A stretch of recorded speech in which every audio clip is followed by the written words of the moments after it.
Welcome to AnimeCons TV. We're your best source for reports and discussions on AnimeCons and other fan conventions. My name is Doug Wilder. Every so often, AnimeCons TV takes a break from our regular episodes to talk about recent convention news and also respond to your comments and questions. So let's get right to the news.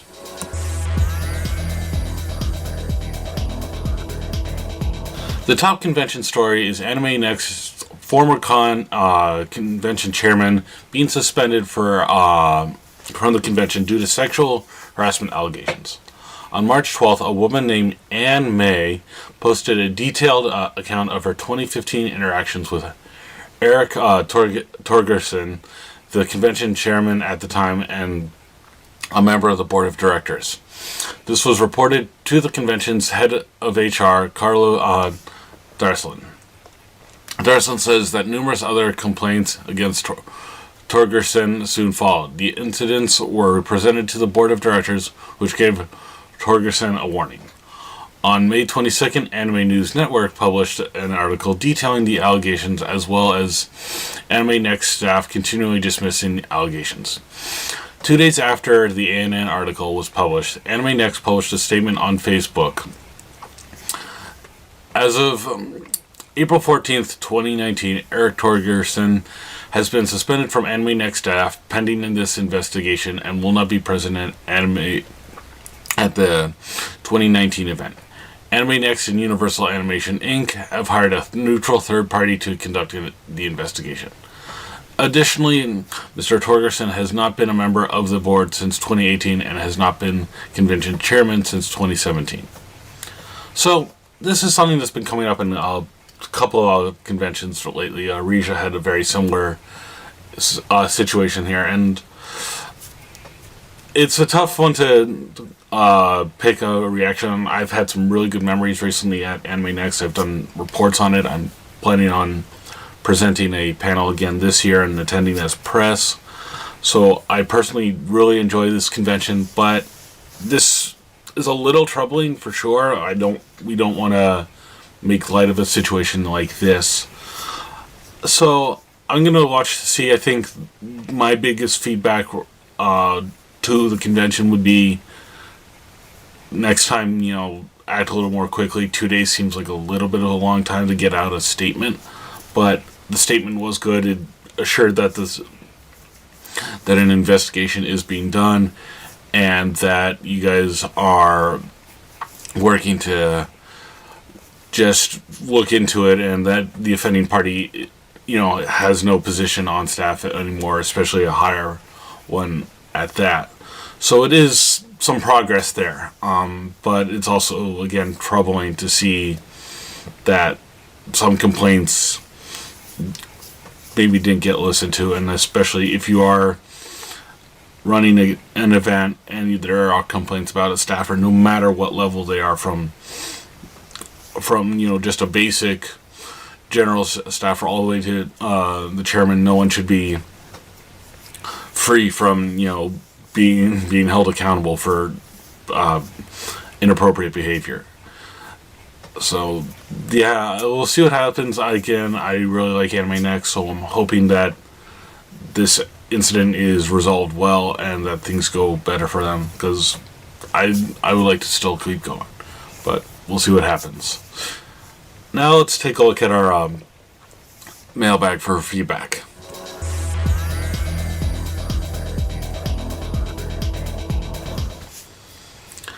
Gaspar wrote, "Hi Patrick and AnimeCons TV crew.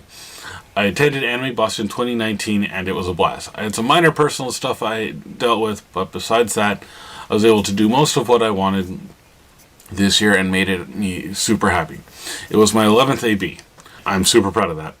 It's always cool to see a person that's doing a con for a long time, and that means to them. I had posted a comment on the April feedback that I bet you'll read, saying that I plan to go see you, Patrick, in the game show's panel room and say hi and ask you a question, but I never around to get going there. Then on Sunday, my friends and I were hanging out on a bench in the Hines on Sunday near the cosplayer repair room, and I saw you walk by. I was 100% starstruck because I watch you and you on your YouTube channel and almost wherever you guys post a video. And I 100% appreciate and respect you as a co-founder of one of the best anime conventions in the U.S. and the world for me. You're an awesome person. I wish I had called you out to you, but you were walking by even just to say hi. I hope you're well. Gaspar, a.k.a. Shikete Media on YouTube. So Pat asked me to pass along that. He was super glad you had a good time at AB. I mean, most of us, we have personal connections. I'm on staff there as well. It's a lot of our kind of home con, so we always like going in. If you saw Pat on Sunday, he mentions that you might have been actually with Sketch and Shiva and their son. And if you do see us at Anime Boston or any convention, really, please don't hesitate to take a moment to say hi. Even if it's just passing in passing, let us know you like the show, whatever. It's always a nice little thing to see people that like the show, and for lack of a better term, it's a little nice ego boost. So please never hesitate to say hi. On Twitter, James is my boy wrote, "Can a convention destroy or lose their reputation for a small little thing?" Well, I'd say if it's a small thing, no, but I think what destroys reputations are them brushing things off as only small little things when they're items that should be taken a little more seriously. Whether that means, like harassment complaints like we were doing with, or not fixing a problem such as, say, a registration line or autograph policy or things like that. So, small thing, not really, but not realizing that something is a bigger problem can really destroy a reputation. On YouTube, in response to Elizabeth's hotel advice episode, Inu Muro Lover wrote, "Missed a big one. Respect hotel spaces. Don't be a jerk and trash everything you see. There have been cons that have been killed due to constant ill behavior from attendees, and there's only so much hotels can take before they can tell the con staff, yeah, we don't want your attendees back, ever." And now the con has to struggle to find new hotels, which can be difficult since hotel chains do talk to each other and advise their competitors against hosting problematic cons. If you wouldn't trash your own house, why would you trash the room? That's a really good point. Definitely take care of the hotel. Some hotels actually remind attendees that if they damage the hotel, especially a room, they're going to get billed for that, which is one way to hold attendees accountable. But at the same time, the hotel still has to, do all that extra billing. Then they have to, make any repairs or extra cleaning, and that's more stuff to them. And so it's just a headache. But it's, if a con hotel gets enough complaints, and they ask the con not to come back, well, then that puts the event out of luck, because now what do? Especially if you're tied to a location, or you have, a convention center near that hotel. If the hotel right next to you says, we don't want you anymore, but you still at the convention center, you're kind of out of luck there. So definitely take care of it. And speaking of respecting the hotel spaces, this is also just kind of remember that not everyone in the hotel is there for the convention. Some people might be there just for vacation, for work, something else. So be respectful to them and everything like that. Jenick Darling replied to our video on sexual harassment at conventions to say, "It's sad how some people need to be told what's wrong and right when it should be obvious. But sad that you have to tell people, hey, you can't just go up to that girl and touch her because she's cosplayed. And no matter how sexy it is, no, you don't touch women at beaches." Yep, it is really sad that people have to be told to respect boundaries, and that there's this thing that's super important known as consent. But I think the big thing there is, if you see people being problematic, call it out, say something, bring the attention to staff, and let people know that their behavior is inappropriate. And if they're acting inappropriately to, just address it and call it out, because it's basically, as the saying goes, see something, say something, because some people, might not, might just be kind of shell-shocked and uncomfortable, so it might be worth just helping address it and bring it up. It is an unfortunate thing, but the only way it's going to get better is if we all take it seriously and make sure that there is accountability. In response to the episode on what to do with your old convention badges, Jimbo asked, "Can you use any name on your badge, or does it have to be your name?" This is actually something that it varies from convention to convention. Some conventions only let people write their legal name. Some people will let people do like a nickname, but they have to have their real name on a smaller part of it. It varies from event to event. Really, most places I'd say really are okay with a nickname, but it does vary from event to event, and I think this is one of those things that you got to look at their policy a little more clearly. Some things that I've run into that I've had to work on is with people is some people, they don't like going by their full first name. Say, to use an example from our website, say maybe Patrick would prefer to only have Pat on his name, but because legally he's Patrick, he has to make that known. And sometimes you have to just work with the convention staff and do that. Things like that. But I'd say most conventions let you put a nickname as long as there's still some way to identify who you really are, like a barcode or a smaller version of your name, your real name printed on it. Also, in response to my interview with Jim Kapostas, wow, that was a while back. Many people have asked where they can see a copy, and unfortunately, I don't know.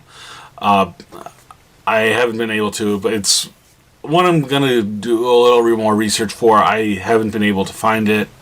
It might be on animemusicvideos.org, but I haven't seen it there yet. It's a little bit of a legend like that.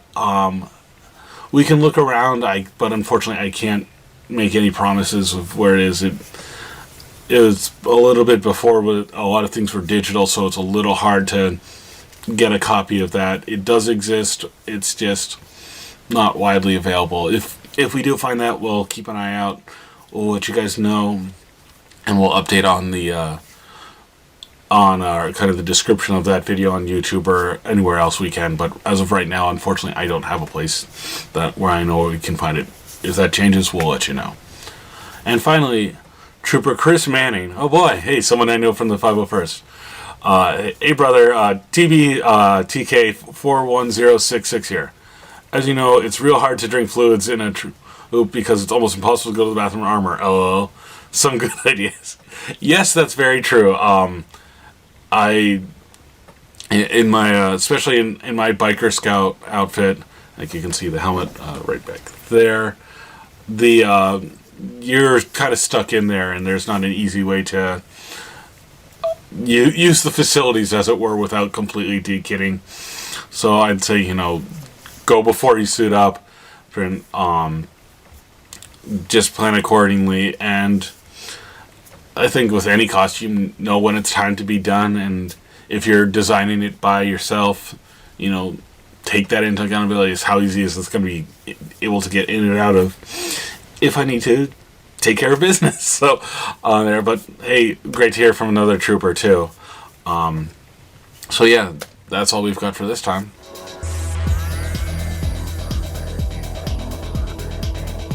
Coming up next on AnimeCons TV, we're halfway through our episodes of 2019. We'll be taking a short break, but we'll be back soon. I'll be doing a report from Anime Next, as I mentioned, and Pat will also have a report from SAC Anime Summer. And like we mentioned with Patrick's fan there, if you see us at either of those cons, please come by and say hello. We like meeting our fans. We like hearing from you guys, and it's neat to see people in person versus just posting comments. So don't hesitate to come up and approach us. I promise we're not that scary. Maybe sketch, but that's beside the point. And don't forget to send us your feedback. We'll have another feedback episode like this coming up soon. So if you have any other questions or comments, send them in. If you're watching this on YouTube, leave a comment on our videos. And while you're there, don't forget to, like and subscribe. You can leave us a voicemail and call us at 762-ADEQUATE, which is 762-233-7828. And don't forget, you can also text that number. That's a great way to, if you're at a convention, have us in your phone and see something really cool and you don't want to forget about, call and tell us about it. And don't forget that you can email us, good old-fashioned email, which is podcast@animecons.tv. Tell your friends about us, too. Our new episodes are posted on Mondays at 3 p.m. Eastern, noon Pacific. We post about them on Facebook and on Twitter, so please share and retweet those links or share our YouTube video. And telling your friends is one of the best ways you can get us recognized and get the word out about us. And don't miss any of our episodes. You can subscribe to us for free. We're AnimeCons TV on YouTube, or you can subscribe to us on iTunes at itunes.animecons.tv, or watch us just on our website, animecons.tv. We've recently updated our Apple TV app, so check that out. Gray Air says that's what he uses to watch. Hi, Greg! And finally, I'm Doug. You can find me personally on Twitter at Nigoki. And I have a little bit of an Instagram that I'm slowly trying to use. I even got to really look up my own screen name because I'm a little bit rusty on that. But if you want to follow me on Instagram, I am TB15000. TB15000. I don't have too many pictures yet, but that is a place I'm trying to get there. And as the convention season ramps up, I'll try and post more pictures there as well. And that's about it. We'll see you next time. Have a good one.